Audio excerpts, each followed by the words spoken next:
Bismillah ar-Rahman ar-Rahim. Dear students and viewers, today we will discuss about the educational thoughts of Abu Ali Sina. I think that this lecture will be equally helpful for students of FA, BA as well as for those students who are in preparation for lecturer education. So we will proceed according to the educational thoughts of Abu Ali Sina. We will discuss about his books, his educational thoughts, his philosophical thoughts, as well as his advice to the students. So now we begin to start the educational thoughts of Abu Ali Sina.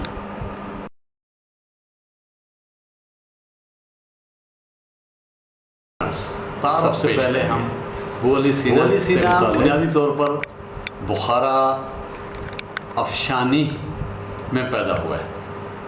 اور ان کی تعلیم و تربیت کے سلسلے میں جو بات ہمیں ملتی ہے وہ یہ ہے کہ ابتدائی تعلیم انہوں نے اپنے والد سے حاصل کی، اور اس کے ساتھ ہی ان کے ایک استاد کا نام جو ہمیں ملتا ہے اس کا نام تھا ابو عبداللہ الناقلی۔ جہاں تک ان کی کتابوں کا تعلق ہے 450 کے قریب ان کی کتابوں کے حوالے سے ہمیں ملتا ہے کہ انہوں نے کتابیں لکھی، لیکن 100 سے زیادہ تقریباً کوئی 150 کے قریب کتابیں جو ہیں وہ ہمارے تک ان کا ریکارڈ ملتا ہے۔ اور جو مشہور کتابیں ان کی ہمیں نظر آتی ہیں ان میں جو کتابیں شامل ہیں ان میں سب سے پہلے کتاب الشفاء جو میڈیکل سائنس سے متعلق ہے، اور اسی طریقے سے القانون فی الطب یہ بھی میڈیکل سائنس سے متعلق ان کی کتاب ہے۔ اسی طرح کتاب النفس، کتاب سیاسہ، اور اس کے ساتھ ساتھ تعدیر المدینہ اور تعدیر المعازل، یہ وہ کتابیں ہیں جنہوں نے بہت زیادہ مقبولیت حاصل کی ابو علی سینا سے متعلق۔ ڈیئر اسٹوڈنٹس، انہیں یورپ کے اندر ایویسینا کے نام سے یاد کیا جاتا ہے، البتہ ان کا پورا نام جو ہمیں ملتا ہے وہ ہے ابو علی الحسین ابن سینا، ابو علی الحسین ابن سینا۔ اب ہم ان کے فلاسفیکل تھاٹ سے متعلق بات کریں گے۔ جیسا کہ آپ کو معلوم ہے فلسفہ کے 3 بنیادی موضوعات ہیں، نمبر 1 وجودیات، نمبر 2 علمیات، اور نمبر 3 قدریات۔ انگلش کے اندر ان کے لیے جو الفاظ استعمال ہوتے ہیں، نمبر 1 انٹالوجی، نمبر 2 اپسٹمالوجی، اور نمبر 3 پہ ایکزیالوجی۔ تو ابو علی سینا کے تعلیمی نظریات کو جب ہم ڈسکس کرتے ہیں تو سب سے پہلے ان کے فلاسفیکل تھاٹ سے متعلق جاننا بہت ضروری ہو جاتا ہے کہ ہم یہ دیکھیں کہ ان کے یہ بنیادی تصورات کیا تھے۔ تو انٹالوجی کے میدان میں جو انہوں نے بنیادی تصورات پیش کیے تو اس میں ہمیں 2 موضوعات سامنے نظر آتے ہیں۔ نمبر 1 ایگزسٹنس، یعنی وجود، اور اس کے ساتھ ساتھ انسان سے متعلق جو انہوں نے اپنا تصور پیش کیا۔ ایگزسٹنس کے حوالے سے انہوں نے 2 حصوں میں اسے تقسیم کیا، جسے بنیادی طور پر جو نام دیا اس نے اسے ماہجیہ یا ایسنس، یا اردو کے اندر جو اس کا ترجمہ کیا جاتا ہے وہ جوہر کے نام سے کیا جاتا ہے۔ اسی طریقے سے ایگزسٹنس یعنی وجود، پریکٹیکل ان دا ورلڈ، اس دنیا سے متعلق جو چیزیں ہمیں حصی انداز سے محسوس ہوتی ہیں، جنہیں ہم آبزرو کر سکتے ہیں، ان سے متعلق انہوں نے ایگزسٹنس کا تصور پیش کیا۔ انسان سے متعلق اس نے بنیادی طور پر انسان کو 2 حصوں میں تقسیم کیا۔ نمبر 1 ہڈن ایلیمنٹ، یعنی مائنڈ، ذہن، انسان اس سے مل کر بنا ہے، یعنی ذہن، اور اس کے ساتھ ساتھ اوپن ایلیمنٹ سینسری پرسیپشنز، جو ایک انسان اپنے حواس خمسہ کے ذریعے سے علم حاصل کرتا ہے اور بیہیو کرتا ہے، ریئیکٹ کرتا ہے، ان 2 حصوں کے اندر اس نے اسے تقسیم کیا ہے۔